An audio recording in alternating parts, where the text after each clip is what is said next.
As a wildlife photographer and filmmaker, it has always been my dream to visit South Africa. A land teeming with wildlife.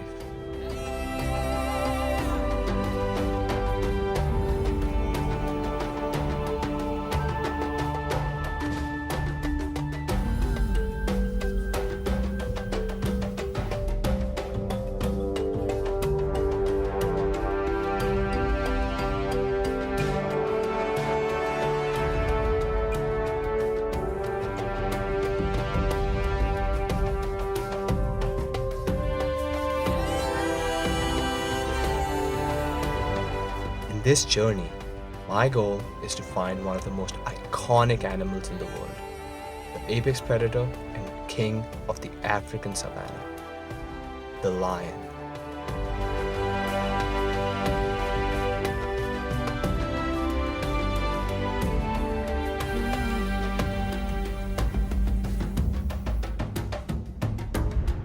On this journey, I want to challenge myself by following in the footsteps of the African rangers who risk their lives every day by tracking lions on foot.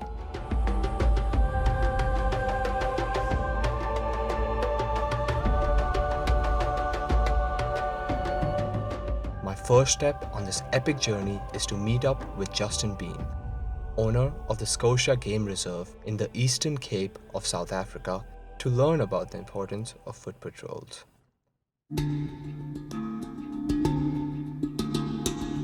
Being on foot has its advantages, a lot more advantages over being in a vehicle. For starters, when you're in a vehicle driving around, it's great, you can cover distances quickly. Although you've got the noise aspect, the vehicle driving around, the engine noise, the poachers, being the enemy, can hear you coming, and you can't hear things out in the bush. So for example, you can't hear a gunshot very often if there's a gunshot going off somewhere in the bush. When we put our rangers on the ground, they can hear a gunshot far off in the distance, they can hear poachers talking. They also are able to track a lot better. They can get into confined spaces, go under bushes, follow animal tracks and animal paths, and they have a lot better chance of finding traps and snares, etc. The biggest danger, of course, is when he encounters a potential poacher.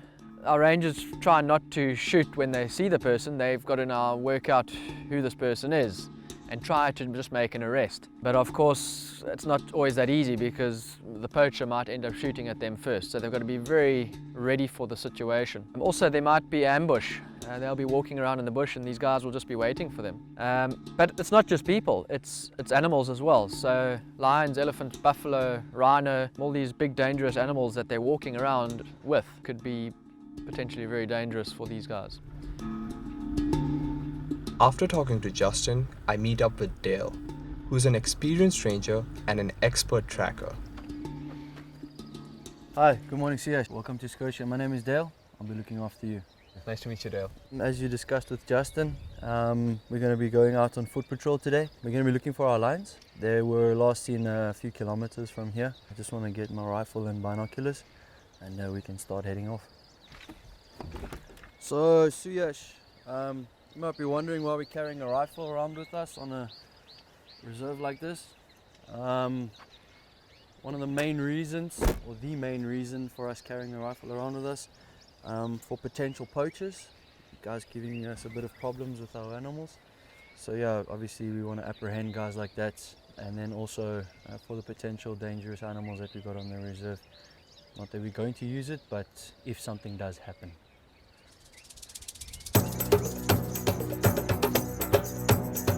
Walking in the African bush is a risky task. Schotia is home to dangerous animals such as the crocodile, the hippo, the rhino, and many more. And there's an ever-present threat of armed poachers in the region. Hey. Oh, lion tracks.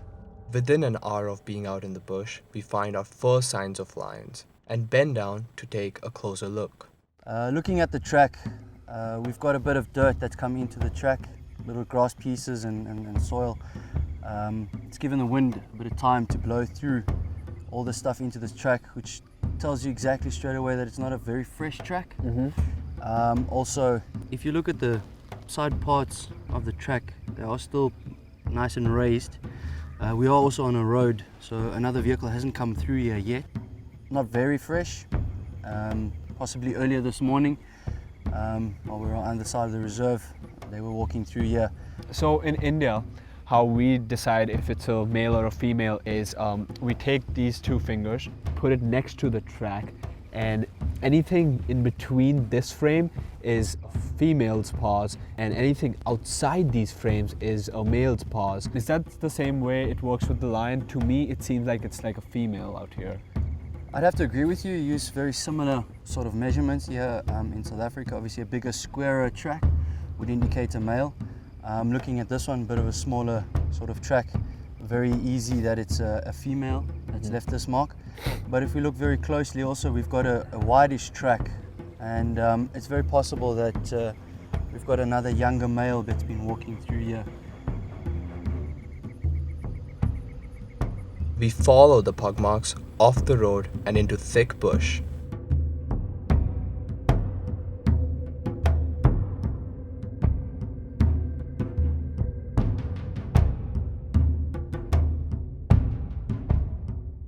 As we head deeper and deeper, my excitement kicks in.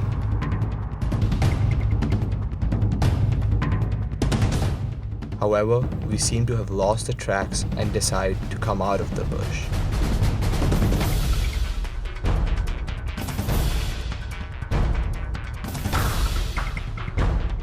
But all of a sudden, we've run into a big problem.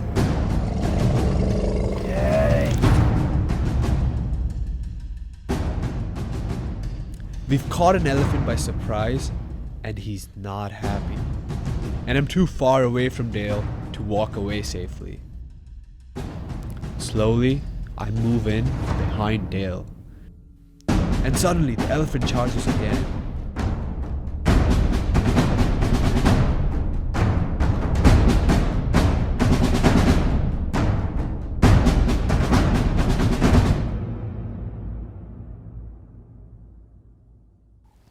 And that's exactly the reason why walking in the African bush is so dangerous. This guy just charged us right now because we stunned him by mistake. We were coming out of the bush and we did not see him. But because of Dale, who's a very experienced ranger. Oh, here he comes again.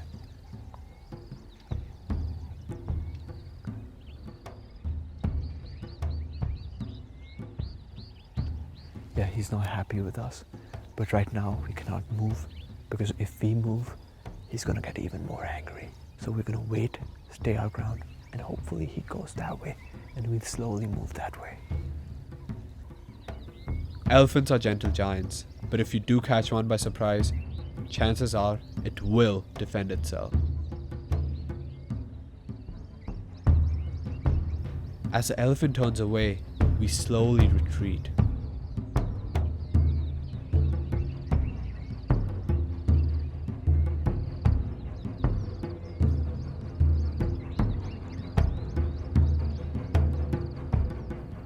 After the elephant encounter, we continue on our trail, and soon come across something very exciting: claw marks.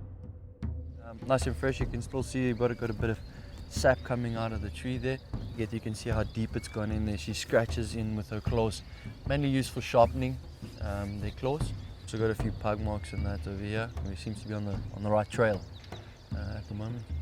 So in India, when we're trying to look for tigers, and when we find these scratch marks, what we associate is that the tiger came here not only to sharpen its claws as the lions would do, but also to mark their territory and assert their dominance. For example, the higher the marking is, the more dominant the tiger is, the bigger the tiger is, and the deeper the marking is, the stronger the tiger is.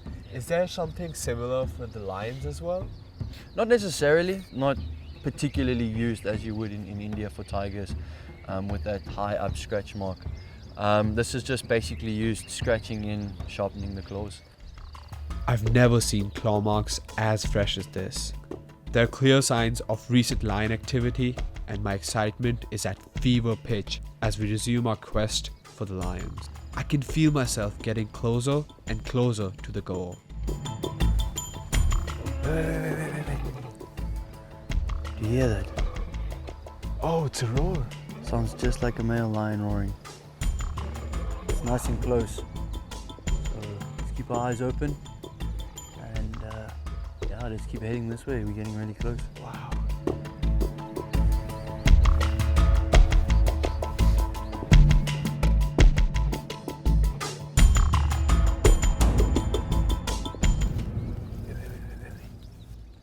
Look over there. Can you see his mane? Just lying in the grass. You can just see his mane.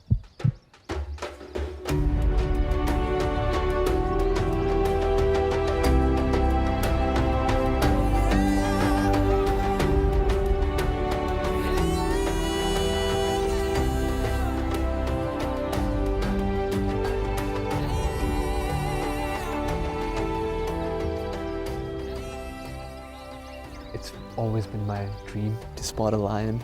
Spot a big cat on foot. And there he is sitting in beautiful golden light. I'm completely speechless.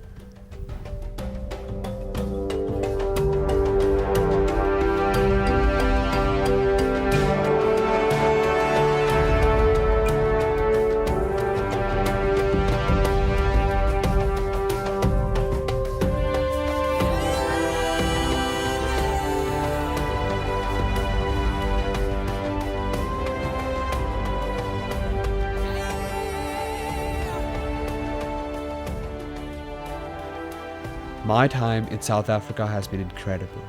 I've learned a lot from Dale, Justin, and other rangers here at Schotia who are trying to do all they can to protect its wildlife.